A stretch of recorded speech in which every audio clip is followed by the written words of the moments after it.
这是今年第2起针对日本人的凶杀案件。極めて卑劣な犯行であり、重大かつ深刻な事案であると受け止めています。一番知りたいのは日本人が狙われていたのか、さらには日本人学校が狙われていたのかと、そこを知りたいと思ってますので、そのあたりについては引き続き中国側のしっかりした説明を求めていきたいと思います。上一次是一位叫胡友平的英雄，用生命阻挡暴徒企图刺杀数十名日本儿童的行动。蘇州市で24日、日本人学校のスクールバスを待っていた日本人の親子とバスに添乗していた中国人の女性、顧友平さんが刃物を持った男に襲われました。顧さんは子供たちが乗るバスに男が乗り込むのを阻止しようとしたところを男に刺され、その後死亡しました。竟然有中国官员公开赞成杀害日本儿童。我々の規律は日本人を殺すことだ。凶手竟然被民众称为英雄义士。凶手的行凶动机到底是什么？我看到他妈妈抱着一个女生在哭，然后我手上都是血，刀放在地上，犯人被铐起来了。中国的极端爱国主义是什么样的？看看都不能看在中国的土地上，这是艺术界吗？这是华人与狗不得入内的地方吗？什么样才是真正的勿忘国耻？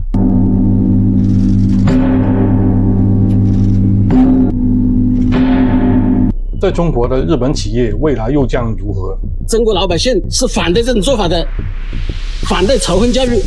我们的很多人就是这样长期在这种仇恨教育之下，导致这种恶果。大家好，我是 Westy。在哪个国家刺杀儿童会被民众称为英雄？ Which country would call someone a hero for killing children？ 你是不是以为我要说的是阿富汗或者恐怖组织占据的地方，那些动不动就发动自杀式袭击的地方？你要是这么想，你就错了。今天的事情恰恰就发生在中国。就在9月18号，有一个就读于深圳的日本人学校的10岁日本人男童，遭到了一名中国中年男性的袭击，然后在第2天19号凌晨宣布不治身亡。然而最让人震惊的，你知道是什么吗？在一则中国抖音的新闻报道中，全是民众在评论区留言说：“好样的，致敬英雄，向人民民族英雄致敬。”清一色都是这样的留言，而且点赞数量还不少。你说这些人啊，还有人性吗？其实就在上个世纪，人们都知道中国人会把刚刚出生的女婴杀掉，仅仅是因为中国人重男轻女。而现在中国人连男童都不放过了。你看，中国又一次震惊了世界。事发当天刚好是中国918事变93周年，每逢到了这个时候啊，中国的网络媒体都会大力宣传勿忘国耻。这些宣传无疑会激起中国民众心中的民族主义情绪。另外，根据一些在现场的目击者表示，犯人是当着这位母亲的面前，残忍地杀害了这位10岁的男童。犯人持刀猛刺男童的腹部和腿部，连器官都外露了出来，现场鲜血洒满一地，留下了无助的母亲在一旁呐喊：“我的孩子到底做错了什么？”動物が好きで、命を大切にする、お子さん、動物が好きで大切に育てている。で、周りからもとても友達がいる、お子さんだというふうに。第2次了，这是今年第2起针对日本人的袭击了。距离上次苏州的日本人学校遇袭仅仅过去了也只是2个月而已。而且最让人愤怒的知道是什么吗？2次都在日本人的学校，而且还专门选择针对在上学的小学生。卑鄙的懦夫，这就是恐怖主义行为。能做出这样的行为，根本都不能算作是一个人。就在2个多月之前的苏州日本人学校，因为有一位胡友平女士舍身保护了当时车上的数十名儿童，避免了可能出现的惨案，进而导致严重的外交事件。但是没想到胡友平女士只不过是把最终都会到来的结果推迟了一段时间而已。你说这到底是多么卑鄙的人呢？你回头看看这2起事件，为什么专门挑日本人的学校？因为一般都是儿童，接送孩子的一般也是妈妈。这些群体相对于这些罪犯来说，体型、力量相对比较弱，他认为他能打得过。你想想他为什么不找成年的日本男性正面对决，是吧？因为你想想，换成一个成年的日本男性，他的体型相差不大，他就有可能打不过，那他就无法完成刺杀，所以只能专门挑妇女儿童下手。说到底就是欺软怕硬，卑鄙无耻，懦夫行为。中国人确实应该勿忘国耻，但是没让你延续仇恨。勿忘国耻是让你光明正大的脚踏实地发展未来和培养实力，避免以后再出现这样的耻辱，但是没让你用当年日本的法西斯方式来延续仇恨。既然你这么恨当年的日本，那你今天用同样的方式报复对方，不就是变成了自己曾经最讨厌的样子吗？事件发生后，在日本的社交媒体上掀起了巨大的热议，因为他们都知道在中国长期以来都有着仇日抗日的教育，甚至有些激进的日本人呢，要求政府跟中国断交，停止对中国人的签证。因为中国人最近这1-2年在日本或者其他中国的地方也做了让人很多愤怒的事情，还有一些日本人说要实施报复啊。总而言之呢，现在是轮到日本开始涌现了仇中情绪。另外呢，这样一来就会给在日本的华人群体带来很大的影响。目前呢，在日本的华人数量大概在90万左右。那这件事情对在日本的华人有什么影响呢？我们能看看一个生活在日本的澳門 YouTuber 他是怎麼說的。當你生活嘅社區周圍嘅住宅門牌都係日本姓氏嘅時候，淨係得你屋企門口嗰個名牌係與別不同嘅時候，你都唔知道會為你帶嚟啲咩影響。即係想像一下呢，其實都係會有少少擔心嘅。關於中國外交部的回應呢，我知道很多日本人很不滿、憤怒，我當然理解。根據目前掌握的情況，這是一起個案，類似的案件在任何一個國家都有可能發生。中方一直也並將繼續採取有效措施，保障所有在華外國公民的安全。作為中國人呢，我有什麼看法呢？他說是就是，我不知道，我好像也不能說。在中國多年來的仇日教育一直被放任不管，中國的各種抗日電視劇啊，學校裡面教育孩子仇恨日本啊，這麼多年來反反复复強調日本在戰爭中犯下的罪行。其實日本政府在戰後對中國的援助一直不為中國人所熟知，這當然是因為眾所周知的原因了。43年來提供中國3.65兆日元的援助，參與了許多重大的基礎建設，比如說北京首都機場啊，上海浦東國際機場啊，北京地鐵啊等等。直到2018年10月25號，日本的對華援助才正式結束，到2022年3月才會完全結束。另外也有很多的中國人說，日本人從來不為二戰的戰爭罪行道歉，從不反省。其實是有的，只是出於某些原因呢，中國人是不可能知道的。然而最奇怪的是，同樣俄羅斯侵佔了中國這麼多土地，殺了這麼多中國人，中國人卻可以做到忘卻歷史，甚至中國現在的民眾普遍感情上是單方面親近俄羅斯的。這裡請注意啊，是部分中國民眾單方面喜歡俄羅斯，人家俄羅斯大部分人可對中國人沒有什麼好感的。可惜的是，中国人还是不知道这件事情。一方でネット上では日本人学校はスパイを育成しているといった事実無根のデマ動画が多数確認できます。最近1年针对日本人学校的谣言是层出不穷，说什么这都是日本人在中国设立的间谍培训基地。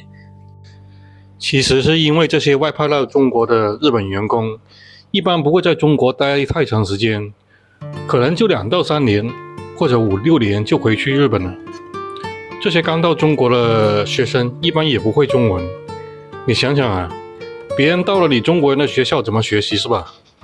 另外还有很重要的一点，就是日本人学校都是完全按照日本的教育制度和内容，包括其他像在中国的美国人、韩国人、德国人的学校等等，都是这样。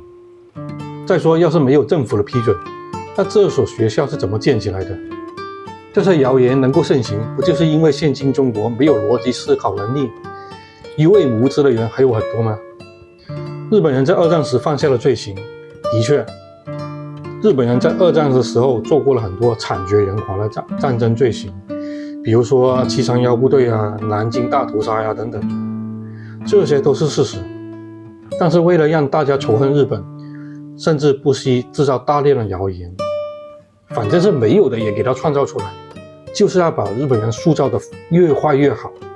我再来举个例子，就是今天日本的历史学家来了中国，他必定会惊讶地发现，原来我们日本还做过这样的事情啊，我怎么没听过呢？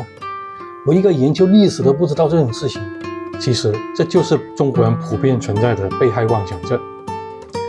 因为我觉得日本人很坏，所以我要把这些想法强加在日本人身上，这就是所谓的以己度人，把日本人塑造成万恶不赦的样子，然后就可以正当化我的仇日行为了。现在中国民间的仇日情绪到了什么的地步呢？你看那些去献花悼念的民众，几乎每个都戴着帽子，不就是怕被网暴报复吗？他们甚至想要逮捕那些对此事件道歉的中国人，连自己的同胞都不善待，居然还在大唐爱国。此外啊，网络上还流传着一个更惊掉人下巴的群聊截图。罪のない人を殺したのではない。殺されたのは日本の子供だ。我々の規律は日本人を殺すことだ。堂堂一个中国的县长，公然在微信群聊天，鼓励人们杀日本人，还说杀一个日本小孩根本就是小事一桩，没有滥杀无辜，杀的是小日本。我们解放军的纪律就是要杀日本人。我可以说，要是有这样的人在，中国没有希望和未来。事件发生后啊，在中国的互联网上就有人质疑说，为什么日本的媒体消息来得这么快啊，报道这么快，然后就开始怀疑是日本人自导自演的一场闹剧了。然后那2天刚好因为中国解除了日本核灾废水排放而实施的海产品出口禁令，说是日本政府花50万人民币雇佣了罪犯去杀害本国的儿童，就是为了让中国开放日本的海产品进口。日本人就是那么的坏，那么残忍，该怎么说这些人呢？说这话的人是真的一点人性都没有，完全经不起半点逻辑推敲。我套用一个在中国互联网上看到的回答，这么回复你啊，按照你们这个做法，上次苏州日本人学校的胡友平女士就是中国的民族英雄。为什么这么说呢？因为她主导了日本的阴谋。当然事实上胡友平女士确实是个英雄，但是上次还有人骂她是汉奸。再者，按照他们的思路来说，这次的凶手钟某就是个间谍，这么说没错吧？按照传统来说，不得游街示众，公开处刑。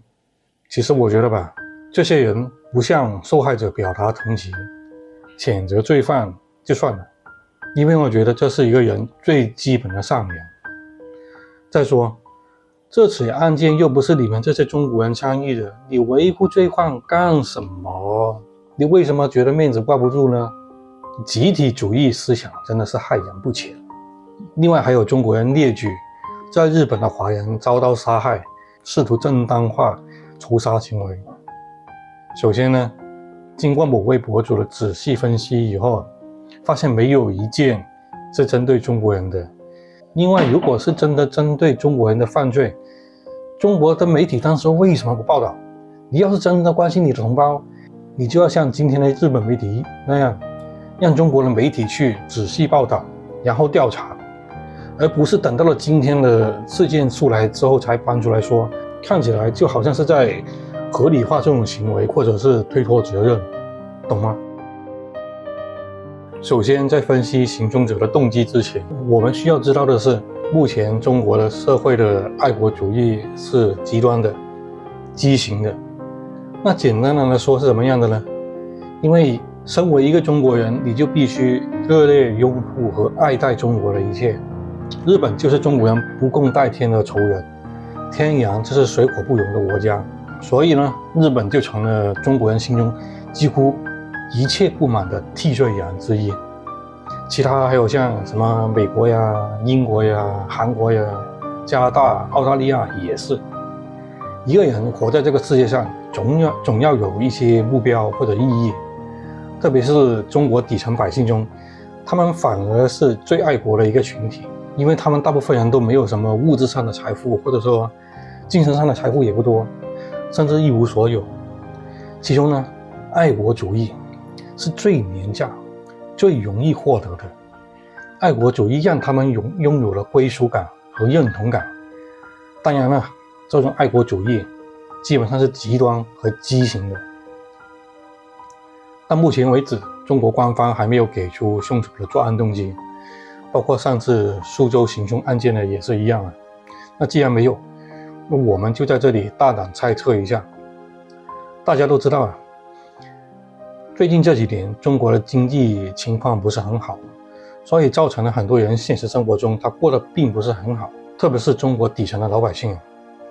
然后我们回头看看这2起案件中关键的信息，行凶者都是失业、中年男性，还有犯罪前科，再加上生活中的各种不满啊、挫折等种种因素加起来，那这个时候他最需要什么？这时候他心里迫切需要一个可以触底反弹的机会，最好是快速能够呈现效果的。然后在如今中国普遍仇日、抗日的社会氛围中，他觉得他只要去杀掉国家和人民的仇敌日本人，那他就可以功名成就。他觉得这样可以向国家和人民表明他的忠诚，就算他杀害的是日本人，国家和人民一定能够理解他的。就像古代为国王啊或者领主将军立功，然后他觉得他会获得赏赐，又或者是叫做戴罪立功。也许在他的幻想中，在之后他会扬名立万，也许他觉得他可能以后还会当上一官半职，仕途一帆风顺什么的，又或者是因此深受人民的爱戴，接着就当上名人啊，什么开始富贵荣华的人生啊。你可能会觉得这些想法听起来很荒唐、很愚蠢，但是呢，有没有想过，他本来就是因为是一个愚蠢无知的人，他才能做得出这种事情。要知道，人在绝望的时候会做出很多不可思议的事情。当然，这一切都是我个人的猜想。发生了这样的事，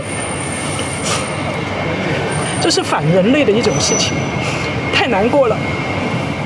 接下来我们来看一下日本在2战时期在亚洲占领的土地。这里面有菲律宾、越南、台湾、韩国、泰国、辽国、柬埔寨、马来西亚、新加坡、印尼、缅甸、文莱。你知道这些国家有什么共同点吗？答案就是没有仇日教育。你有没有好奇过，难道这些被日本侵略过的国家不仇恨日本吗？日本在这些国家犯下的罪行也不少啊。这些国家在2战后乃至今天，在他们的国家都没有长期持续的有仇日教育或者反日氛围吗？事实是从来没有听说过。如果我搞错了的话，欢迎告诉我。哦，对了，除了中国以外的地方有仇日教育的，可能还要再加上一个朝鲜。那中国人知道这些东南亚国家没有仇日教育吗？绝大部分人还真不知道，因为大家都知道我们中国有个伟大的防火墙，大部分中国人接收的信息相当闭塞。上周那个一个日本人男孩子被杀死了，这个有没有听到的呢？我很少关注新闻的，不是很清楚。好的，你有没有听到这个新闻的呢？这个没听到。我们的规定是杀死日本人的，你觉得怎么样？我真的没看到这些消息啊，真的。这个好像不太好说啊，这个。说到这里，可能就会有中国人觉得，这些东南亚国家没有一点骨气，背弃祖宗，居然没有报仇雪恨的想法。你说有没有一种可能，他们懂得以死为鉴，是为了不让悲剧重演，警示后人也不需要靠延续仇恨？那么关于在中国的日本企业的未来，在我刚刚提到的国家中，特别像越南啊、马来西亚、印尼、泰国等等，都是新兴的经济体。这些年，日本在这些地方的投资应该是不少的。经过这次事件以后啊，肯定会加快转移的步伐。这些天就有松下呀、三菱重工等等企业出钱协助在中国的日本员工返回日本。パナソニックホールディングスでは、中国本土への出向者と帯同する家族に対し、会社負担で一時帰国できるようにしたほか、カウンセリング窓口を設置するなど対策を進めています。说到这里，又不得不感慨一下，日本的企业真是把员工当人看，可能这里就会让日本人见笑了。在我们中国啊，中国的企业哪有这种待遇啊？我们就是用完就抛弃了螺丝钉。其实，在上次苏州日本人学校的事件发生以后，日本政府也有增加预算，增派安保到日本人学校增强巡逻，以及提醒日本公民不要在外大声说日语。但是长远下去，你想想，这是办法吗？按照目前的事态发展下去，这些在中国的日本人，他的日常生活的活动范围就变成了仅限于学校到家，或者是公司到家的2点一线的生活。平常如果想去逛逛啊、散散心啊，还放心去吗？那你这样下去，不就跟家畜被圈养在中国一样吗？其实大部分中国人从来都没有想过，日本企业在中国提供了多少就业，带动了多少行业发展。现在中国的经济本来就不好，本应该吸引更多的外资来中国投资，带动经济发展。现在这些事情发生後，搞得在中国的日本人个个都人心惶惶，谁还希望在中国的工作的时候发生点意外呢？在日本企業にとって、従業員と家族の安心と安全の確保は、我々が中国で事業活動を継続するための、基本中の基本であります。会員企業は一時帰国、もしくは、カウンセリングによる、心のケア等の、活動をすでに始めております。より良い、対処の仕方を考えていきたいというふうに思っております。这么一来啊，反而加速了日本甚至未来其他国家撤离在中国的投资。中国改革开放之后，是日本人最早来蛇口投资办厂的，我也是80年代来蛇口的，跟很多日本的客户打交道。就连中国政府都在努力的吸引外资，偏这些极端的爱国主义者不懂。废话，要是他们有2人智商，就不会仇日抗日了。其实过去几十年，中国和日本是互相都高度依赖的经济体。中国需要日本的资金和技术，日本也需要中国的市场。两者之间互相成就，共同合作，本来属于双赢的局面。但是现在某些中国人非要将抗日仇日进行到底，再这样下去，将来不会再有日本企业来中国投资，包括其他外资可能也会受此影响。中国和日本两国的未来，以我个人来说，只有一个词形容：悲观。为什么？因为我是中国人啦，我太了解中國人啦。我哋禮拜5嚟到男童生前就讀嘅深圳日本人學校，見到有唔少民眾喺學校門前獻花，花上面嘅卡片寫上孩子對不起同埋願弟弟在天國安息等嘅字句。部部分唔可以親身到場嘅人就選擇外賣送花，由司機代為獻花。